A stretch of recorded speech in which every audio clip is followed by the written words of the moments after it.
किसी गांव में दो बहनें राधा और सुमन एक ही घर में पली बढ़ी थी।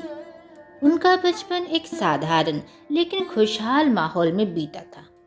उनके पिता किसान थे जो बड़ी मेहनत से अपने परिवार का भरण पोषण करते थे। माँ एक गृहिणी थी जिसने अपनी बेटियों को अच्छे संस्कार दिए थे। राधा बड़ी थी और पढ़ाई में बहुत अच्छी थी।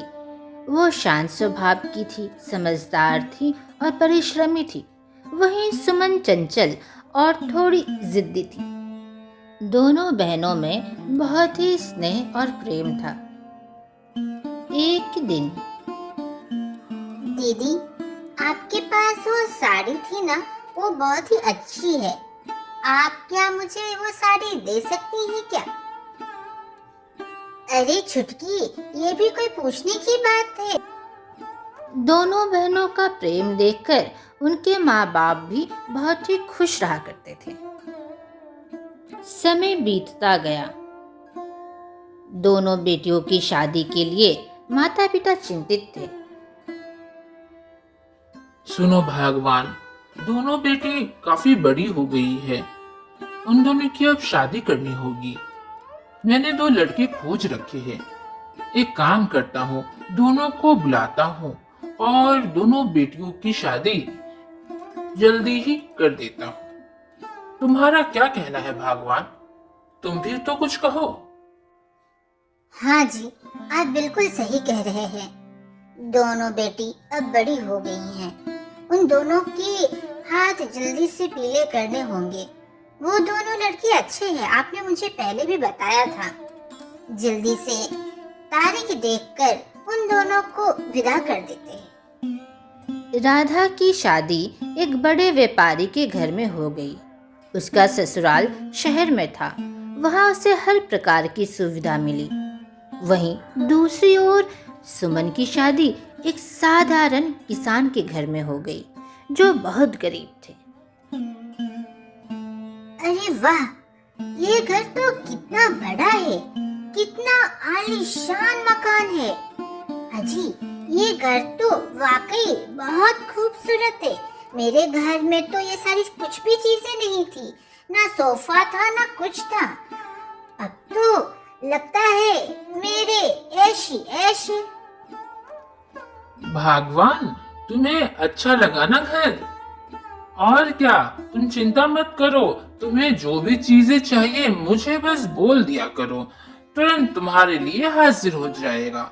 अगर तुम्हें डायमंड का नेकलेस चाहिए तो मुझे बोल देना, मैं तुम्हें महंगे से महंगे डायमंड नेकलेस खरीद कर दूंगा। यहाँ पर पैसे की कमी नहीं है राधा।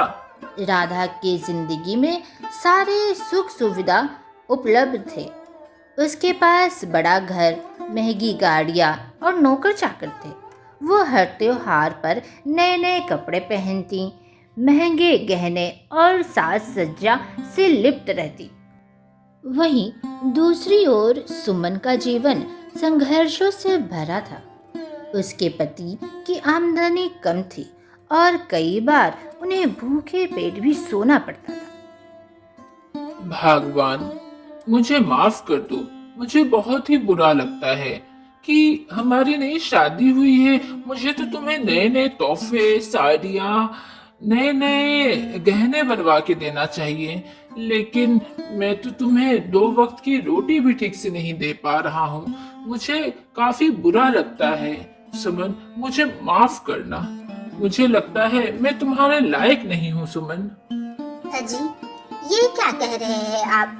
मुझे तो आपके जैसा पति तो मिल ही नहीं सकता था। आप कितना मुझसे प्रेम करते हैं, मेरा कितना आदर करते हैं, मेरे हर सुख दुख में साथ देते हैं और मुझे कुछ नहीं चाहिए। कष्ट भरा जीवन तो हमेशा नहीं रहेगा ना। सुमन, सच में मैंने पिछले जन्म में कुछ अच्छे काम किए होंगे, तभी मुझे तुम्हारी जैसी पत्नी मिली। सुनिए जी, एक काम करती हूँ, मैं अपनी बहन राधा से कुछ उधार मांग लेती हूँ। जब हमारी परिस्थितियाँ ठीक हो जाएगी तो मैं दीदी को पैसे लौटा दूंगी। ठीक है, तुम जैसा ठीक समझो। सुमन अपनी बहन राधा के घर जाती है और पैसों की बात करती है।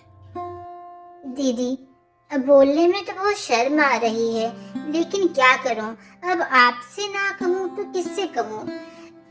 दरअसल हमारे घर की हालत ठीक नहीं है। कुछ 20,000 रुपए मिल जाते तो बहुत अच्छा होता दीदी। आप जीजू से कह के 20,000 का इंतजाम करवा देते तो बहुत अच्छा होता। मैं आपको बहुत ही जल्द पैसे लौटा दूंगी दीदी। अरे बहन, तुम्हारी तो अभी नई नई शादी हुई है और ये हालत, घर में सब ठीक है ना? ऐसी हालत कैसे आ पड़ी कि तुम पैसे मांगने के लिए यहाँ पर आ गई? देखो बहना, मैं तुम्हें पैसे दे सकती थी, लेकिन दरअसल बात कुछ ऐसी है कि तुम्हारे जीजू है ना, वो शहर में एक बहुत बड़ी जमीन लिए हुए हैं और सारे पैसे उसमें लग गए। और जो थोड़े बहुत पैसे बचे थे, उन्होंने उन पैसों से मेरे लिए एक सुंदर सा नेकलेस बनवाया है, और वो भी डायमंड का। मैं तुम्हारे घर आने वाली भी थी तुम्हें वो डायमंड सेट दिखाने, लेकिन तुम यहाँ पर आ ही गई हो तो चलो दिखा ही दूं। अरे वाह दीदी, जीजू ने आपको डायमंड का सेट दिया और इतना कारोबार उनका अच्छा चल रहा है, मुझे सुनकर काफी खुशी हुई दीदी। देखो देखो, ये है डायमंड का सेट, कैसा है ना? बहुत ही खूबसूरत। हाँ दीदी, बहुत ही खूबसूरत है, और आपके ऊपर तो और भी अच्छा लगेगा। दीदी, एक बात कहनी थी, होली आ रही है तो आप और जीजू हमारे घर जरूर से आइएगा होली खेलने के लिए। अरे बहना, मैं तुम्हारे घर में जाके क्या ही करूंगी, और वो भी होली त्योहार के दिन। तुम्हारे पास तो अपने खाने के लिए पैसे नहीं है, मुझे तुम लोग कहाँ से खिला पाओगे? और तुम्हारे घर में जाकर तो बहुत ही परेशानी हो जाती है। तुम्हारे घर में ना एसी है, ना सोफा है। देखो बहना, बुरा मत मानना, लेकिन इतनी गरीबी से मुझे सख्त नफरत है। सुमन अपनी बड़ी बहन को बस टुक टुक देखते रही और फिर वहां से चली गई। राधा ने धीरे धीरे अपनी बहन से दूरी बना ली। वह सुमन से मिलने में कतराने लगी और जब कभी सुमन मदद मांगने आती तो उसे किसी न किसी बहाने टाल देती। गांव और शहर दोनों जगह समाज ने भी इन बहनों के बीच फर्क कर दिया। लोग राधा की अमीरी के आगे झुकने लगे थे, जबकि सुमन को हमेशा दयनीय नजर से देखते थे। सुमन का जीवन दिन ब दिन मुश्किल होता जा रहा था। उसके पति का स्वास्थ्य खराब हो गया और वह ज्यादा मेहनत नहीं कर सकता था। घर की आर्थिक स्थिति बिगड़ती गई। कई बार सुमन ने राधा से मदद मांगी, लेकिन हर बार उसे निराशा ही हाथ लगी। दीदी के घर जाकर फिर से देखती हूँ, क्या पता दीदी इस बार मदद कर दे। मेरे पति की हालत बहुत ही खराब है, मुझे कुछ करना ही होगा। सुनिए, मेरी दीदी है क्या दीदी घर पर? मैम साहब अभी व्यस्त हैं। अभी मैम साहब आपसे नहीं मिल सकती। मैं पूछ कर आया था, लेकिन मैम साहब ने कहा किसी को भी घर के अंदर अभी आने नहीं देना है। सुमन बिना मिले लौट गई। यह उसके जीवन का सबसे दुखद क्षण था। समय किसी के लिए एक जैसा नहीं रहता। एक दिन राधा के पति का व्यापार डूब गया। उन्होंने गलत निवेश कर दिया था और देखते ही देखते उनकी संपत्ति बिकने लगी। कुछ ही महीनों में राधा का आलीशान घर भी बिक गया। जी, अब हम लोग क्या करेंगे? हम लोग तो रास्ते पर आ गए हैं। ये घर तो नीलामी में बिक गया है। हमें यह घर तो कल खाली करना पड़ेगा। अब क्या करेंगे जी, क्या करेंगे? हम लोग कैसे जिएंगे? राधा, मुझे भी काफी चिंता हो रही है। अब हम लोग कहाँ जाएंगे? हमारे पास तो एक फूटी कौड़ी भी नहीं है। अब हम लोग क्या करेंगे? अब ना उनके पास नौकर चाकर थे और ऐसो आराम भी खत्म हो गया था। राधा को अब असली दुनिया का एहसास होने लगा। जब उसने अपने पुराने दोस्तों और रिश्तेदारों से मदद मांगी तो सभी ने मुंह फेर लिया। देखते ही देखते राधा सड़क पर आ गई। एक दिन उसकी छोटी बहन वहां से गुजर रही थी। तभी उसने देखा कि उसकी बहन सड़क पर खड़ी है। अरे दीदी, तुम इस गांव में क्या कर रही हो? प्रणाम जीजू, आप यहाँ पर क्या कर रहे हैं? आप लोग ठीक तो है? आपकी हालत देखकर लग नहीं रहा है कि आप लोग कुशल मंगल है।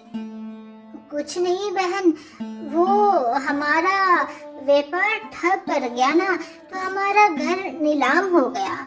तो हम लोगों ने सोचा इस गांव में कोई छोटी मोटी झोपड़ी में रह लेंगे, तो उसके लिए हम लोग यहाँ पर आए थे। कोई किराए का मकान मिल जाता तो। अरे दीदी, ये क्या कह रही हो? तुम्हारी छोटी बहन के रहते हुए तुम किराए के मकान में रहोगी, और वो भी एक ही गांव में?